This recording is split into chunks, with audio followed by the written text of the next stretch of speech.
بسم اللہ الرحمن الرحیم۔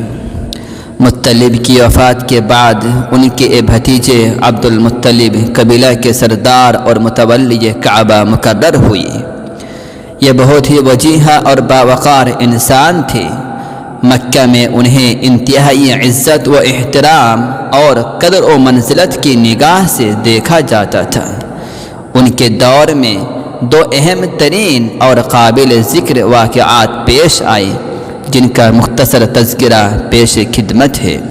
نمبر 1، زمزم کی کھدائی۔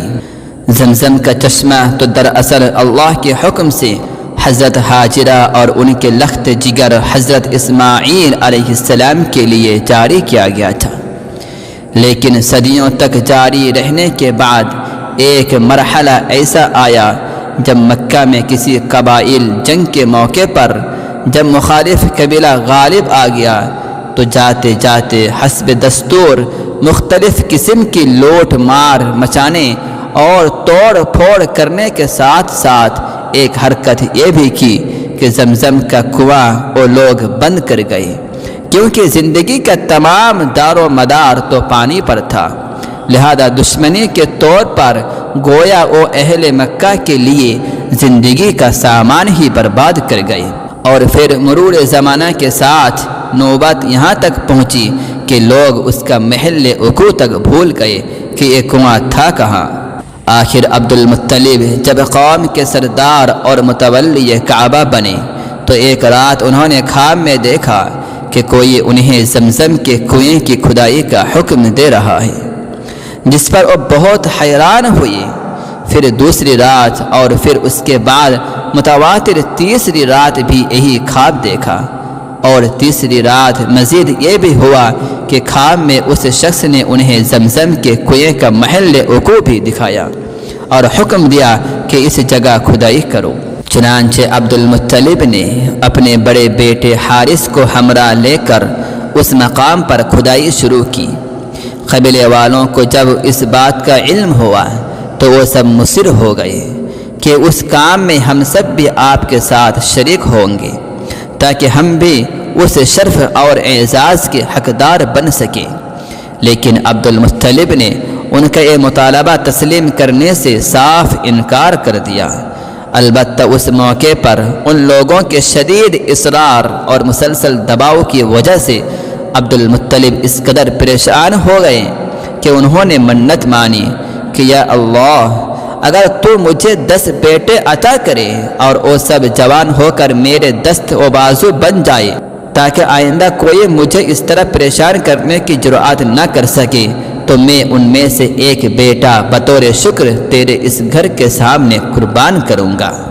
اس سے بخوبی اندازہ کیا جا سکتا ہے کہ اس سلسلے میں عبد المطلب کو اپنی قوم کی طرف سے کس قدر دباؤ کا سامنا کرنا پڑا ہوگا، لیکن اس قدر شدید دباؤ کے باوجود فقط یہی دونوں باپ بیٹا ہی اس کھدائی میں مسلسل مشغول رہے، یہاں تک کہ آخر کئی روز کی محنت شاقہ کے بعد زمزم کا پانی نمودار ہو گیا، جو کہ آج تک جاری ہے اور خلق خدا اس سے خوب مستفید ہو رہی ہے۔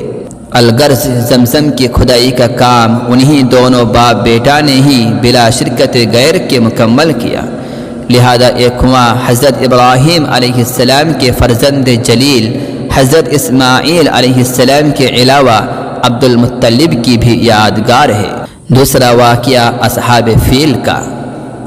دوسرا اہم اور قابل ذکر واقعہ جو عبد المطلب کے دور میں پیش آیا اور جس کا تذکرہ قرآن کریم میں سورۃ الفیل میں موجود ہے، وہ یہ کہ ملک یمن کا بادشاہ جس کا نام ابرہہ تھا، جب اسے اس بات کا علم ہوا کہ مکہ میں ایک گھر ہے جسے لوگ اللہ کا گھر کہتے ہیں اور اس کی انتہائی تعظیم و تکریم کرتے ہیں، تو اس نے اس گھر یعنی کعبۃ اللہ کو منہدم کرنے کا فیصلہ کیا۔ ابرہہ کی طرف سے کعبۃ اللہ کو منہدم کرنے کی اس ناپاک و مذموم خواہش کے پیچھے اصل اور براہ راست محرکات و اسباب کیا تھے، اور پھر یہ کہ جب وہ اس مقصد کے لیے یمن سے روانہ ہوا اور پھر جب مکہ کی حدود میں پہنچا تو اس دوران کیا کیا ہوا، اس سلسلے میں کافی تفصیل ہے جو کہ کتب تاریخ میں مذکور ہے۔ خلاصہ یہ کہ کعبۃ اللہ کو منہدم کرنے کی غرض سے وہ اپنا لشکر جرار لیے ہوئے مکہ کے حدود میں داخل ہوا اور کعبۃ اللہ کی طرف پیش قدمی کی۔ اس لشکر میں بڑی تعداد میں ہاتھی بھی موجود تھے جو غالباً جنگی مقاصد کے لیے استعمال کے علاوہ مزید یہ کہ کعبۃ اللہ کو منہدم کرنے کی غرض سے بھی لائے گئے تھے۔ جب یہ لشکر مکہ مکرمہ کے مضافات میں منا کے مقام پر پہنچا تو اچانک فضا میں اللہ کی قدرت سے چھوٹے چھوٹے پرندوں کے گول نمودار ہوئی۔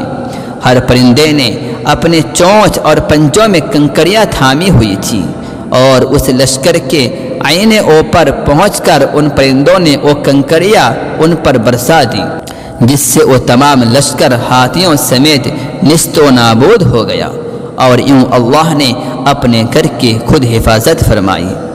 جس سال مکہ مکرمہ میں یہ واقعہ پیش آیا اسی سال وہاں رسول اللہ صلی اللہ علیہ وسلم کی ولادت باسعادت ہوئی۔ عبد المطلب نے زمزم کا کنواں کھودتے وقت جو دعا مانگی تھی وہ قبول ہوئی۔ اللہ نے انہیں 10 بیٹے عطا کیے جو سب کے سب جوان ہوئے اور اپنے باپ کے دست و بازو بنے۔ ان 10 جوان بیٹوں میں عبداللہ سب سے خوبصورت اور باپ کے بہت لاڈلے تھے۔ اب عبد المطلب کو اپنی قسم پوری کرنے کی فکر لاحق ہوئی۔ بیٹوں کو اپنی قسم کے بارے میں بتایا تو سبھی بیٹوں نے باپ کے سامنے سر تسلیم خم کر دیا، جس پر قرعہ اندازی کی نوبت آئی۔ قرعہ کے نتیجے میں سب سے زیادہ لاڈلے اور پیارے بیٹے یعنی عبداللہ کا نام نکلا۔ ایک روز عبد المطلب اپنے اس لاڈلے بیٹے کو قربان کرنے کی غرض سے جب کعبۃ اللہ کی طرف لے جانے لگے تو گھر سے روانگی کے وقت عبداللہ کی بہنوں کی حالت بگڑ گئی اور وہ زور زور سے رونے لگی، جس پر وہاں لوگوں کا مجمع اکٹھا ہو گیا۔ سرداران قریش بھی آ پہنچے۔ ان سرداران قریش اور بہت سے عزیز و احباب نے اصرار کیا کہ عبداللہ کو قربان کرنے کی بجائے قسم پوری کرنے کا کوئی اور راستہ تلاش کیا جائے۔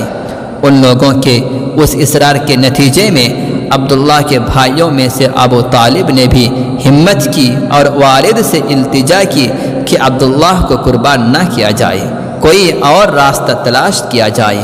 ان سب لوگوں کے شدید اصرار پر عبد المطلب نے کہا کہ پھر تم ہی لوگ اس مسئلے کا کوئی حل مجھے بتاؤ۔ اس پر ان سب نے طے کیا کہ یثرب یعنی مدینہ میں جو ایک مشہور کاہنہ رہتی ہے اس سے رجوع کیا جائے، وہی اس مسئلے کا کوئی حل بتائے گی۔ چنانچہ یہ لوگ طویل سفر طے کر کے مکہ سے مدینہ پہنچے۔ وہاں پہنچ کر معلوم ہوا کہ وہ کاہنہ تو آج کل مدینہ سے مزید آگے خیبر گئی ہوئی ہے اور کچھ معلوم نہیں کہ وہاں سے اس کی واپسی کب ہوگی۔ تب یہ لوگ مدینہ سے خیبر پہنچے، کاہنہ سے ملاقات ہوئی، تمام صورت حال بیان کی، جسے سن کر اس نے دریافت کیا کہ تمہارے یہاں اگر کوئی کسی کو قتل کر دے تو اس پر مقتول کے ورثاء کو قاتل بطور فدیہ کیا چیز ادا کرتا ہے؟ انہوں نے جواب دیا کہ ہمارے یہاں خون بہا 10 اونٹ مقرر ہے۔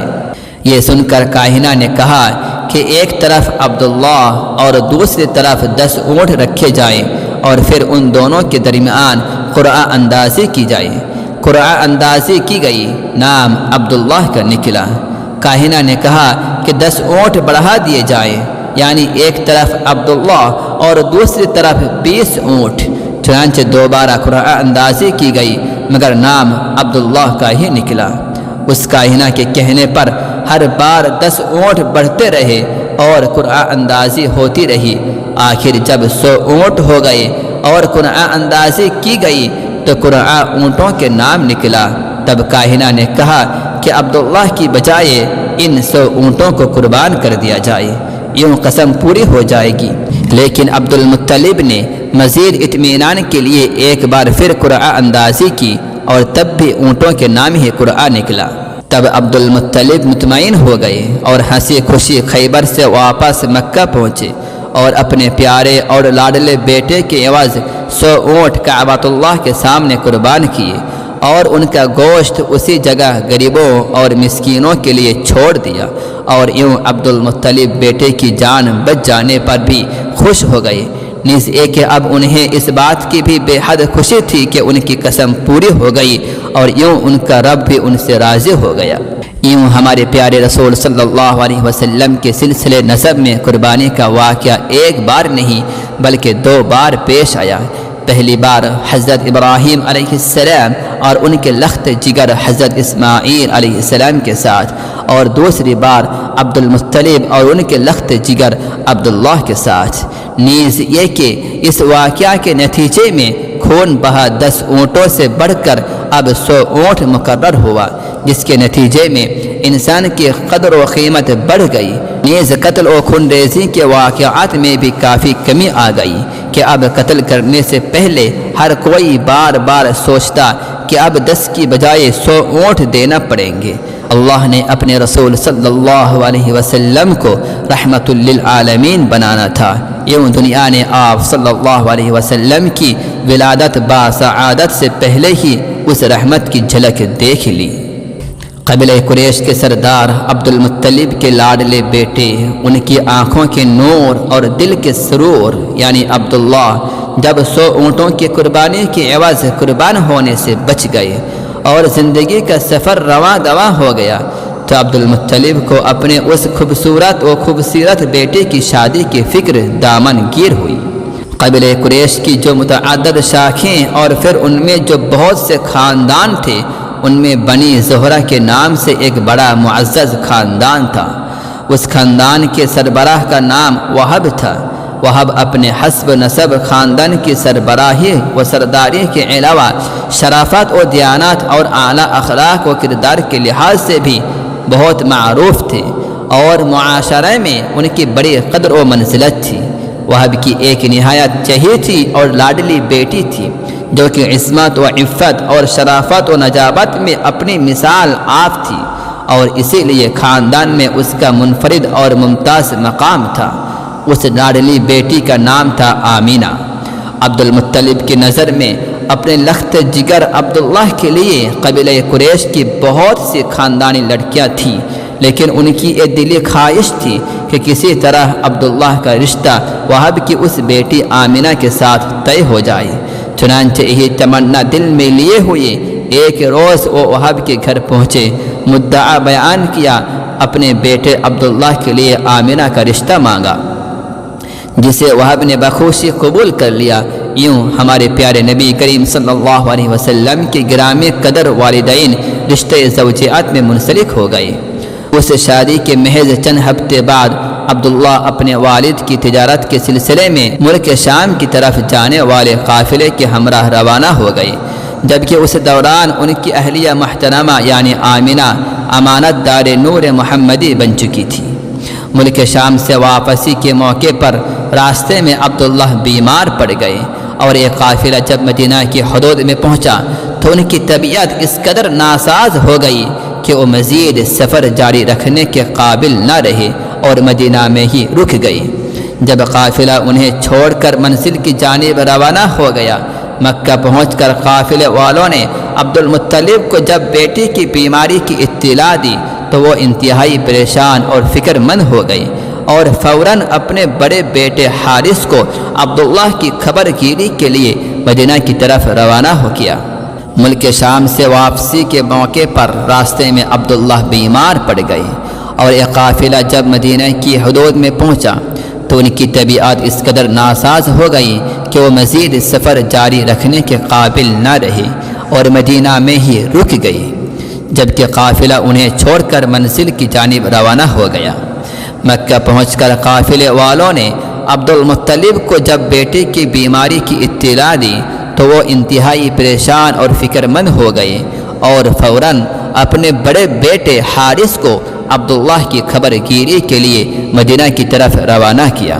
حارث انتہائی سرعت کے ساتھ جب یہ طویل سفر طے کر کے مدینہ پہنچے تو معلوم ہوا کہ عبداللہ کی وفات ہو چکی ہے، اور انہیں مدینہ کے محلہ دار النابغہ میں دفن کیا جا چکا ہے۔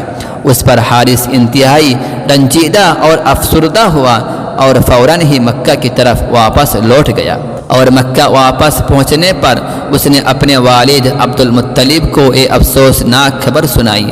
انتقال کے وقت جناب عبداللہ کی عمر صرف 25 برس تھی، جبکہ سیدہ آمنہ کی عمر اس سے بھی کم تھی۔